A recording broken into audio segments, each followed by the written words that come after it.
Okay students, चलिए सबका ध्यान बोर्ड की तरफ। तो देखिए, हम लोग लास्ट क्लास में क्या पढ़ रहे थे? बिजनेस एंड प्रोफेशन पढ़ रहे थे। हम लोग पढ़ रहे थे income from business and profession, हम लोग पढ़ रहे थे। ठीक है, तो income from business and profession की अगर बात की जाए तो बिजनेस और प्रोफेशन क्या होता है मैंने बता दिया था। ठीक है, 2 मिनट में रिवाइज कर लेते हैं। बिजनेस और प्रोफेशन, बिजनेस जनरली प्रॉफिट कमाता है और प्रोफेशन जनरली इनकम होता है। तो बिजनेस क्या मेंटेन करता है? बिजनेस मेंटेन करता है प्रॉफिट एंड लॉस अकाउंट, जो कि रिसेवेबल और ड्यू बेसिस पे बनाया जाता है। ठीक है, जबकि प्रोफेशन क्या मेंटेन करता है? इनकम, जबकि वो कैश बुक बनाता है या फिर इनकम और एक्सपेंडिचर। अगर वो कैश बुक मेंटेन करता है तो फिर वो क्या करेगा? रिसीव्ड और पेड बेसिस बनाएगा। अगर वो इनकम और एक्सपेंडिचर अकाउंट मेंटेन करेगा तो फिर वो किस बेसिस बनेगा? रिसीवेबल और ड्यू बेसिस पे। ठीक है, ओके। फिर लास्ट क्लास में मैंने आपको बताया था कि वो कौन कौन से इनकम होते हैं जो डिसअलाउड होते हैं और अलाउड इनकम होते हैं। मतलब वो कौन कौन से इनकम जिसको आप बिजनेस का इनकम मानोगे, तो ये वो इनकम है जिसको बिजनेस का इनकम आप मानोगे। अगर आप क्वेश्चन बनाओगे तो ये ऐसे इनकम है जिसको आपको टैक्स निकालते समय इनकम को जोड़ना है। क्या करना है? इनकम को। और ये वो इनकम है जिसको आपको इग्नोर करना है। क्या करना है? इग्नोर करना है। क्लियर हुआ बात की नहीं हुआ? ठीक, चलिए। तो इनकम के बारे में बात हो चुकी थी। आज बच्चों बारी किसके बारे में करने की है? आज हम लोग बात करेंगे खर्चों के बारे में। किसके बारे में बात करेंगे? खर्चों के बारे में बात करेंगे। किसके बारे में बात करेंगे? खर्चों के। ठीक है, चलो समझो। देखो, दिख रहा है आपको बराबर बोर्ड में? ठीक, चलिए। वो कौन कौन से खर्चे हैं जो बिजनेस के बिजनेस प्रोफेशन में इनकम टैक्स के हिसाब से वो खर्चे अलाउड है? मतलब गवर्नमेंट, देखो आप प्रॉफिट, देखो जैसे सपोज आप बिजनेस करते हो तो बिजनेस में आपको पता है कि आपके प्रॉफिट पे टैक्स लगेगा। किस पे टैक्स लगेगा? प्रॉफिट पे टैक्स लगेगा। ठीक है, तो प्रॉफिट आता है कैसे? आप बिजनेस के तमाम इनकम को जोड़ते हो और तमाम खर्चे को घटाते हो। जैसे मान लो आपको इनकम आप लोगों को हुआ 10 लाख रुपए का इनकम हुआ और आपके बिजनेस में 4 लाख रुपए आपने खर्चा किया, तो बोलो कमाया कितना? 6 लाख आपको प्रॉफिट हुआ कि नहीं हुआ? इसी 6 लाख पे आपको टैक्स देना है। इसी 6 लाख पे क्या देना है? टैक्स। तो गौर से अगर देखा जाए तो आप क्या कर रहे हो?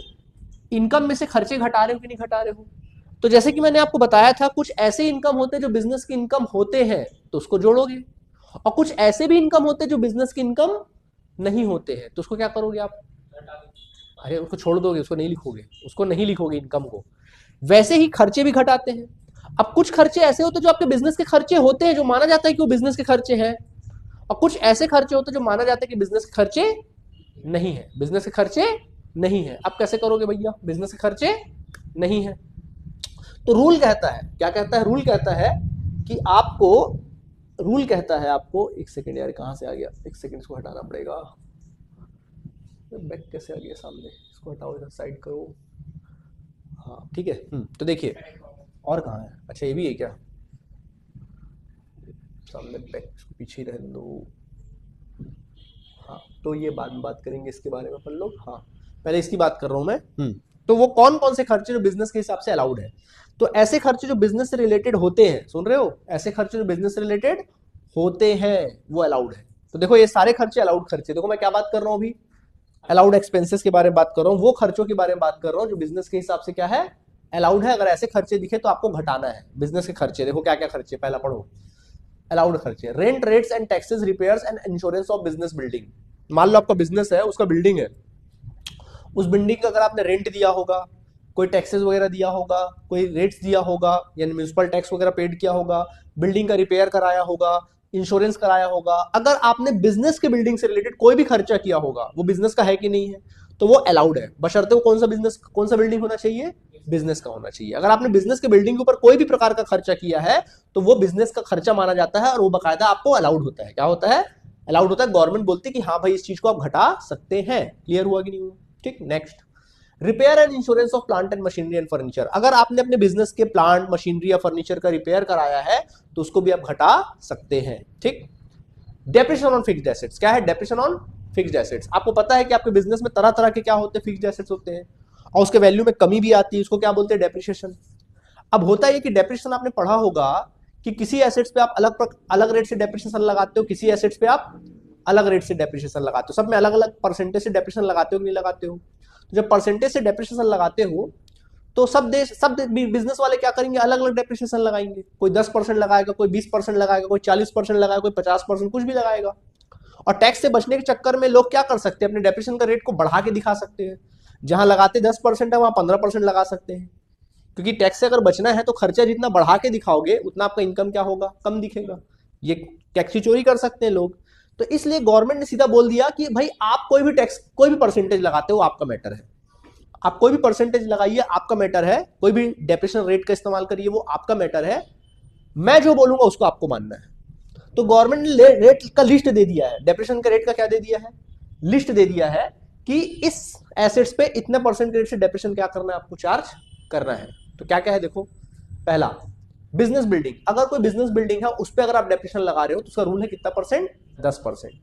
Furniture and fittings, furniture and fitting है आपके बिजनेस में, उस पर डेप्रिसिएशन का रेट कितना है, 10%। एग्जाम में क्वेश्चन दिया नहीं रहेगा, आपको पता होना चाहिए, याद रहना चाहिए। प्लांट एंड मशीनरी पर 15%। सर्जिकल इक्विपमेंट, डॉक्टर वगैरह लोग होते हैं ना, सर्जिकल इक्विपमेंट इस्तेमाल करते हैं, उनमें कितना percent, 15%।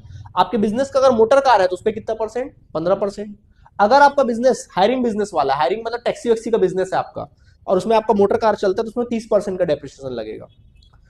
Air and water pollution, जैसे एयर और वाटर पॉल्यूशन कंट्रोल इक्विपमेंट लगता है बड़ी बड़ी फैक्ट्रियों में, बिजनेस में, तो उसका 100% आपको छूट मिलेगा, 100% डेप्रिसिएशन का रेट है। कंप्यूटर पे कितना परसेंट, 40%। और किसी भी प्रकार के बुक्स पे कितना परसेंट, 40%। इसके अलावा know how, trademark, licence, copyrights, patents में 25%। कोई भी फ्रेंचाइजी होता है सब पे कितना परसेंट है, 25% है। कितना परसेंट है, 25% है डेप्रिसिएशन। याद रखना, याद रहेगा कि नहीं रहेगा, ठीक। तो ये हो गया बच्चों डेप्रिसिएशन का रेट। तो ये वो खर्चे जो अलाउड होते हैं, ठीक। तो चलो इसकी बात हो गई, और खर्चे की बात करते चलो।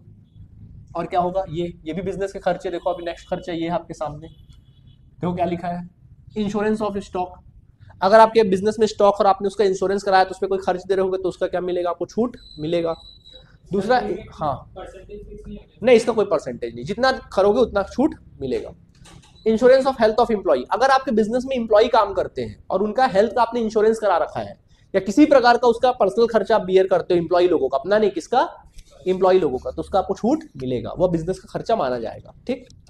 Bonus commission and to worker, अगर बोनस वर्कर आपके यहाँ काम कर रहे हो उनको बोनस या कमीशन दे रहे हो तो वो भी खर्चा है, अलाउड है। Wages and salary paid to worker, अगर वर्कर को वेजेस एंड सैलरी पेड करो तो वो भी क्या है, अलाउड है, बशर्ते सचमुच पेड करना है। ऐसा नहीं उनके नाम से कोई फंड बना रखे हो, बोले मैं फंड में ट्रांसफर कर रहा हूँ, वेजेस फंड में ट्रांसफर कर रहा हूँ, या बोनस एंड कमीशन फंड में ट्रांसफर कर रहा हूँ ना, सचमुच आपको क्या करना है, उनको देना है। जब पे करोगे तो ही छूट मिलेगा, क्लियर है। इंटरेस्ट ऑन लोन और बोरोइंग, मतलब आपने बिजनेस करने के लिए कोई लोन या बोरो किया था, लोन वगैरह लिया या उधार लिया है, तो उधार लिया है वो बिजनेस का इनकम नहीं होता ना, उस पर लोन दोगे, इंटरेस्ट दोगे, वो बिजनेस का क्या है, खर्चा है, वो बिजनेस का क्या है, खर्चा, उसका छूट मिलेगा। क्लियर हुआ। देखो ना, एकदम इतना याद रखने की जरूरत नहीं है, सोचो कि वो बिजनेस से रिलेटेड है कि नहीं, ये वैसी कहानी बन जाएगी। समझ में आ गया, बिजनेस रिलेवेंट होना चाहिए, क्या होना चाहिए, बिजनेस से रिलेवेंट होना चाहिए। क्लियर हुआ कि नहीं हुआ, ठीक। दूसरा देखें, दूसरा देखो क्या लिखा है, चलो आगे देखते हैं इसके बाद नेक्स्ट। देखो अगला क्या लिखा है, अगला देखो लिखा है 9 नंबर, क्या क्या दिया देखो बेटा, इंप्लॉयर्स कंट्रीब्यूशन, क्या दे रहा है देखो, employers contribution to recognise provident fund. आपने पढ़ा था सैलरी, याद करो, एक इंप्लॉयर अपने इंप्लॉय के प्रोविडेंट फंड में कुछ पैसे ट्रांसफर करता था, याद है, करता था। तो उसका भी, अगर एम्प्लॉयर कर रहा मतलब मालिक हो ना, आप तो बिजनेस कर रहे हो ना, तो आप इंप्लॉय के पैसे, आपके एम्प्लॉय के प्रोविडेंट फंड में आप कुछ पैसे ट्रांसफर कर रहे हो, ये भी आपका क्या है, खर्चा है, तो इसका छूट मिलेगा, बशर्ते सचमुच ट्रांसफर किए रहे होने चाहिए। अगर ट्रांसफर नहीं किए हो, बोल दियो तो नहीं करना है, तब छूट मिलेगा। दूसरा एक्चुअल कॉन्ट्रीब्यूशन, जब एक्चुअल कॉन्ट्रीब्यूट करोगे तभी ना, बोलने और करने में। अब मान लो आपने बोला है कि मैं 10,000 कॉन्ट्रीब्यूट करता हूं, लेकिन कॉन्ट्रीब्यूट कर रहे हो सिर्फ 8,000, तो कितने का छूट मिलेगा, 8,000 का।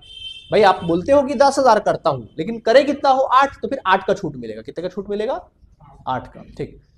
कंट्रीब्यूशन टू ग्रेजुएटी फंड, उनका ग्रेजुएटी फंड होता है, उस पर डालोगे तो वो छूट मिलेगा। स्टाफ वेलफेयर एक्सपेंडिचर, आप स्टाफ वेलफेयर करते हो ना, स्टाफ का वेलफेयर के ऊपर कोई खर्च करते हो तो उसका छूट मिलेगा। फंड नहीं ना, खर्चा, खर्चा होना चाहिए, फंड नहीं। बैड डेट, पैसा डूब गया, मिलेगा छूट।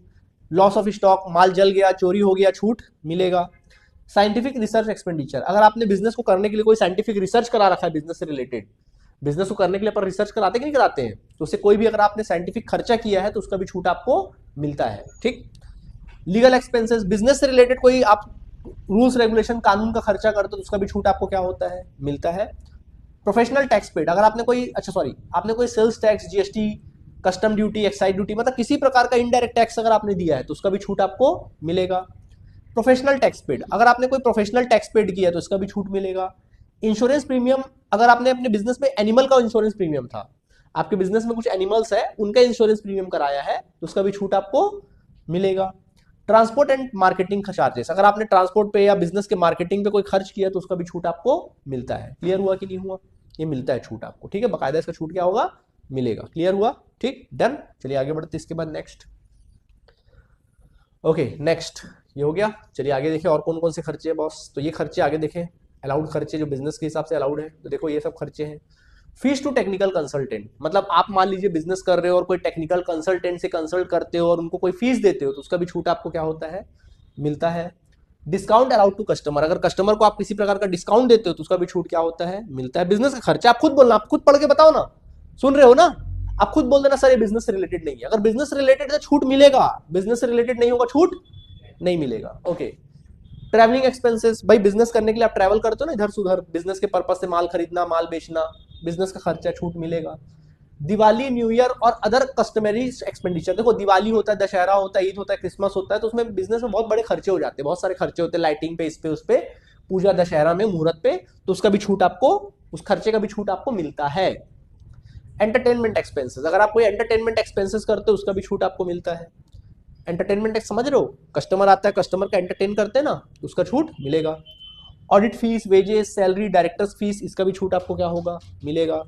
Legal expenses to avoid business liability, अगर कोई बिजनेस लायबिलिटी को अवॉइड करने के लिए आप कोई लीगल एक्सपेंसेस करते हो तो उसका भी छूट मिलेगा। जैसे बिजनेस लायबिलिटी, जैसे फॉर एग्जांपल मैंने आपको 10,000 बैग का ऑर्डर दिया, मतलब भाई 10,000 बैग बना के दे देना, कितना रुपए लोगे, तो आप बोले सर 10 लाख रुपए लूंगा, बोला ठीक है बना देना, ठीक। अब 10 लाख का तुमने ले लिया, अब काम मुझे करके क्या करना है, देना है, ठीक। अब तुमने क्या किया, अब तुम बोल रहे हो मेरे को काम नहीं करना है, अब तुमने मेरे से ऑर्डर भी ले लिया, तुम काम नहीं करना चाहते हो, अब तुमको अपनी लाइबिलिटी अवॉइड करनी है ना, तो तुम मेरे को क्या बोलोगे, सर 2 लाख रुपए रख लो सर, मेरे को ये सब चीज से बरी करो, मैं नहीं दे सकता आपका काम, मैं आपका काम नहीं कर सकता। तो मैं क्या बोलूंगा, अरे यार मेरा काम नहीं कर सकते बोल रहे हो, कुछ गड़बड़ हो गया तो मैं कैसे करूंगा, लो सर 2 लाख रुपए रखो, मेरे को बरी करो। तो अपनी लाइबिलिटी को अवॉइड करने के लिए कुछ खर्च कर रहे हो कि नहीं कर रहे हो, तो इसका छूट आपको मिलेगा। क्लियर है। दूसरा, कॉम्पेंसेशन पेड, अगर आप किसी को कॉम्पेंसेशन पेड कर रहे हो, जैसे मान लो मैंने आपको 10 लाख रुपए का बैग बनाने का ऑर्डर दिया, मैं बोला 3 महीने बाद देना मुझे 10,000 बैग बनाकर, ठीक। आप बोले ठीक है सर बना देंगे। अब आप लग गए काम पे। अब हुआ ये कि मैं आया 2 महीने बाद या 3 महीने बाद, मैं बोला यार मुझे बैग नहीं चाहिए, रख लो अपने बैग, मुझे नहीं चाहिए। तो आप बोलोगे सर आपका दिमाग खराब है, 10,000 बैग बना के मैं आपका ऑर्डर रेडी कर दिया हूँ, पैसा लगा दिया, और आप बोलते बैग नहीं खरीदूंगा, कहाँ खपाऊंगा ये बैग को। तो मैं बोलूंगा ले भाई तू 8 लाख रुपए रख ले और मेरे को इससे क्या कर, बरी कर। कॉम्पेंसेशन दे रहा हूँ कि नहीं दे रहा हूँ, इसको बोलते हैं भी खर्चा है बिजनेस का। क्या है, खर्चा है बिजनेस का। क्लियर हुआ। Then next, presents and gifts for advertisement purpose, अगर आप कोई प्रेजेंट दे रहे हो, गिफ्ट दे रहे हो एडवर्टाइजमेंट के पर्पस से, तो ये भी क्या होगा, आपको छूट मिलेगा। क्लियर हुआ कि नहीं हुआ, ऐसे कोई दिक्कत है, ठीक है, कोई परेशानी है तो बोलो, नहीं। तो देखो ये सारे के सारे खर्चे कौन से खर्चे थे बॉस, जल्दी बताओ। बिजनेस रिलेटेड खर्चे थे। कौन से खर्चे थे, बिजनेस से। तो इसको साइड में रख दे रहा हूँ, इधर साइड कर देता हूँ मैं इसको जल्दी जल्दी से, ठीक है। देखो लाइन से मैं लिख देता हूँ, इसको लाइन से अरेंज कर देते हैं। पहला पेज ये है, जब आप लोग पीडीएफ देखोगे तो आपको मिल जाएगा, पीडीएफ भेज दूंगा मैं तुम लोग को। दूसरा पेज ये है, दूसरा पेज यहाँ पर है, तीसरा पेज जो है यहाँ पर है, ओके। हालांकि पीडीएफ पूरा भेज ही दूंगा इसका, और चौथा पेज यहाँ पर है। क्लियर, ये पूरा डिटेल है, कोई दिक्कत। चलो नेक्स्ट पेज में आ जाए अपन लोग, आ गए नेक्स्ट पेज में। चलिए अब बेटा नेक्स्ट पेज में आ जाते हैं। नेक्स्ट पेज देखिए आप क्या लिखा है, देखिए एक्सपेंडिचर ऑन साइंटिफिक रिसर्च। देखिए क्या होता है साइंटिफिक रिसर्च, देखिए बिजनेस होते हैं ना, बड़े बड़े बिजनेस होते हैं, जैसे आज की डेट में सैमसंग फोन है, आईफोन है, इनको अगर मार्केट में बने रहना है और लगातार तरक्की करना है तो इनको मार्केट में हमेशा रिसर्च कराते रहना पड़ता है। क्या कराना रहता है, रिसर्च। भाई रिसर्च करते तभी तो नया नया इनोवेशंस करते हैं, नई नई टेक्नोलॉजी क्या करते हैं, भाई प्रॉफिट कमाना है। अब देखो मार्केट में कंपटीशन है कि नहीं है, जो चीज आप बेचते हो, जैसे मान लो आप अगर ए प्रोडक्ट, जैसे मान लो आप ए हो, ये आपका बिजनेस है, चलो मान लो ये आपका बिजनेस है, तो आपके जैसा ही कोई और बिजनेस कर रहा है, ये भी आपके जैसा बिजनेस कर रहा है, ये भी आपके जैसा बिजनेस कर रहा है। मतलब आप मोबाइल फोन बेच रहे हो, ये भी मोबाइल फोन बेच रहा है, ये भी मोबाइल फोन बेच रहा है, ये भी मोबाइल फोन बेच रहा है। सही बात है कि नहीं है। सबका मोबाइल फोन का तो मतलब वही है बॉस, बात से क्या करना, काम में बात करना, मतलब बात करना, काम का बात करना, और क्या है, मैसेज करना, इंटरनेट चलाना, ये तो काम है। सब मोबाइल फोन बेच रहे हैं, सही बात है कि नहीं है। तो कोई भी आदमी किसका मोबाइल फोन खरीदेगा, आपका मोबाइल फोन क्यों खरीदेगा, कोई भी आदमी, कोई भी कस्टमर आपका ही मोबाइल फोन क्यों खरीदेगा, सब लोग मार्केट में है। तो जनरली क्या होता है, अब आप क्या करते हो, सब मोबाइल फोन बेच रहे हैं, तो अगर आपको कंपटीशन में टिकना है तो आपको क्या करना पड़ेगा, बाकी लोगों से कम रेट में माल बेचना पड़ेगा। सही बात है कि नहीं। अगर आप बाकी लोग से कम रेट में माल बेचोगे तो आपका बिजनेस चलेगा, आपका लोग माल खरीदेंगे। लेकिन भाई अगर सबसे कम रेट में माल बेचने लगोगे तो ऐसे में तो हो चुका, अगर आप मोबाइल का रेट अगर 20,000 में है, 20,000 से अगर आप 19,000 कर दोगे तो ये वाला क्या कर देगा, 18 कर देगा। अब ये 18 किया तो आपको कितना करना पड़ेगा, 17 करना पड़ेगा। तो ऐसे में तो बिजनेस नहीं हो सकता ना, ऐसे में प्रॉफिट कमा पाओगे क्या? तो अगर आपको प्रॉफिट कमाना है तो आपको इनसे अलग होना पड़ेगा। क्या होना पड़ेगा? इनसे अलग होना पड़ेगा, बेहतर होना पड़ेगा। क्या होना पड़ेगा? बेहतर होना पड़ेगा। तभी तब आप लोगों को बताओगे ना मैं इनसे बेहतर हूं, मेरे पास ये टेक्नोलॉजी है, ये मेरे पास इनोवेशंस है, जो इनके पास जो इनके फोन में फीचर नहीं वो मेरे फोन में फीचर है। तभी तो लोग आपका माल खरीदेंगे। जो रेट में बोलोगे वो रेट में क्या करेंगे? अगर आप इसको 1,20,000 में बेचोगे तो लोग क्या करेंगे? खरीदेंगे। ठीक, तो ये क्या है तुम्हारा, यही क्या है तुम्हारा, 1,20,000 में खरीदेंगे कि नहीं खरीदेंगे? जो रेट बोलोगे। क्यों अलग होगा? क्यों होगा? जब आप अपने बिजनेस में रिसर्च करोगे। इनोवेशन कैसे होता है? रिसर्च करते हैं टेक्नोलॉजी को, तब पता चलता है। आई बात समझ में कि नहीं आई? ठीक, तो देखो एक्सपेंडिचर ऑन साइंटिफिक रिसर्च। तो देखो अब एक जैसे साइंटिफिक रिसर्च के लिए कोई भी खर्चा करोगे उस सारे खर्चे का छूट आपको क्या होगा, मिलेगा। क्या क्या छूट होते हैं? देखो कौन कौन से खर्चे होते हैं। पहला, revenue expenditure and capital expenditure. किसी भी प्रकार का साइंटिफिक से नेचर से रिलेटेड, कोई भी साइंटिफिक रिसर्च से नेचर से रिलेटेड कोई भी, अगर आपने रेवेन्यू टाइप का खर्चा किया है या कैपिटल एक्सपेंडिचर टाइप का खर्चा किया, उसका छूट आपको क्या होगा, मिलेगा ही मिलेगा। क्लियर हुआ? ठीक, next, sum paid for scientific research and deduction 100% of sum paid. अगर आपने कोई साइंटिफिक रिसर्च करना है, क्या करना है आपने? साइंटिफिक रिसर्च करना है, और आप साइंटिफिक रिसर्च के पर्पज से कोई खर्चा कर रहे हो तो उसका भी छूट आपको पूरा मिलेगा, जितना खर्चा किया उतना छूट मिलेगा। Some paid for social and statistical research, कोई सोशल या स्टैटिस्टिकल रिसर्च किया है, उस पर कोई खर्चा किया है तो जितना खर्चा किया है पूरा खर्चा का छूट क्या होगा, मिलेगा। Expenditure on in house research and development deduction 100%। कोई इन हाउस रिसर्च या फिर कोई डेवलपमेंट पे कोई खर्चा किया तो उसका भी छूट आपको मिलेगा। इन शॉर्ट यार कोई भी रिसर्च पे खर्चा करो छूट क्या होगा, मिलेगा। जितना किए उतना मिलेगा, जितना किए हो उतना मिलेगा। क्लियर है? जितना किए हो उतना क्या होगा, मिलेगा ही मिलेगा। क्लियर? ठीक, चलिए नेक्स्ट में आ जाते हैं अपन लोग। ओके, चलिए नेक्स्ट। ओके, कोई दिक्कत है यहां तक तुम लोगों को? जल्दी बोलो, कोई दिक्कत है तो बताओ। कोई दिक्कत नहीं है? ठीक, चलिए। तो आज हमने जो बात की वो किसके बारे में बात की? ऐसे खर्चे जो बिजनेस के पॉइंट ऑफ व्यू से क्या है, अलाउड है, इसको आप जोड़ सकते, सॉरी घटा सकते हैं। ठीक, अब बच्चे मैं बात करने वाला हूं वो खर्चों के बारे में जिसको आप बिजनेस के पॉइंट ऑफ व्यू से घटा नहीं सकते, जिसको बिजनेस के पॉइंट ऑफ व्यू से घटा नहीं सकते। मतलब ऐसे खर्चे, देखो वो कौन से खर्चे जिसको अपन घटा नहीं सकते, जिसको अपन घटा नहीं सकते, वो कौन से खर्चे जिसको अपन घटा नहीं सकते, कौन से खर्चे जिसको अपन घटा नहीं सकते। ठीक, तो देखो उसके दो नेचर हो सकते हैं। या तो वो खर्चा आपके बिजनेस के खर्चे को साउंड नहीं करता होगा, आपको लगता नहीं होगा यार मेरे बिजनेस का खर्चा है, किसी और का खर्चा, अपना खर्चा तो है नहीं, बिजनेस का खर्चा है नहीं, तो वैसे खर्चा बिजनेस का खर्चा नहीं माना जाता। या फिर आपको लगेगा वो खर्चा घर का खर्चा, आपके घर का खर्चा है, बिजनेस का खर्चा नहीं, वो घर का खर्चा आपने डाल दिया तो बिजनेस का खर्चा है नहीं। या फिर ऐसा लगेगा कि यार ये बिजनेस का खर्चा है तो जरूर, बिजनेस का खर्चा है तो जरूर, बट कहीं ना कहीं क्या है ना, ये जबरदस्ती का खर्चा है। मतलब जो टैक्स पेयर है ना वो जानबूझ के खर्चे को दिखाने की कोशिश कर रहा है, जबकि वो औचित्य नहीं है, दिखाने की जरूरत नहीं है, फिर भी दिखा रहा है सिर्फ अपना खर्चा बढ़ाने के चक्कर में। तो वहां इनकम टैक्स अथॉरिटी बेवकूफ तो है नहीं, तो ऐसे खर्चे का छूट नहीं देगा। चलो समझते हैं, बार बार समझते हैं। देखो पहला आप लोग आप ही बताना कि बिजनेस से रिलेटेड है कि नहीं है। ठीक है, चलो बताना, फेयर है कि नहीं है बताना, तुम ही बताना। ठीक है, बताना। ठीक, पहला, penalty and damage paid in connection with infringement of law. जैसे मान लो आप बिजनेस कर रहे थे और बिजनेस करते करते आपने कोई कानून तोड़ दिया, अब उसमें पेनल्टी दे रहे हैं। फॉर एग्जाम्पल, जैसे मान लो आप फर्नीचर बनाने का बिजनेस करते हो, ठीक है, और आप लकड़ी खरीद के क्या कर रहे थे, लेकर आ रहे थे जंगल से, और इलीगल तरीके से ला रहे थे। कैसे ला रहे थे?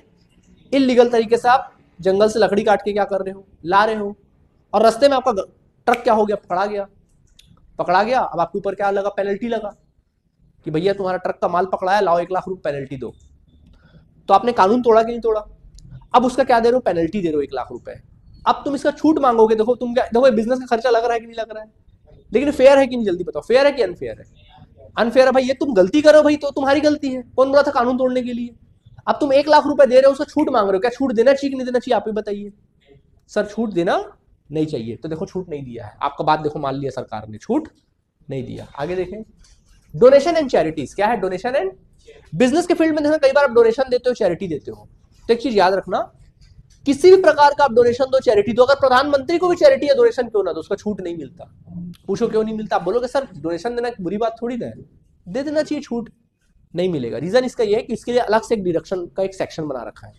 इसकी छूट यहाँ नहीं मिलेगी, अभी नहीं मिलेगी, बाद में मिलेगी, तो इसलिए इसको भी छूट, मतलब कोई भी डोनेशन या चैरिटी दोगे उसका छूट आपको मिलेगा ही नहीं। समझ में आ गया कि नहीं आ गया? Next, expenditure on rising capital. अगर आपने कैपिटल को बढ़ाने के लिए, अपने बिजनेस के कैपिटल को बढ़ाने के लिए कोई खर्चा किया तो उसका छूट आपको, लोन दो, इंटरेस्ट दोगे तो छूट मिलेगा, बट इसका छूट नहीं मिलेगा।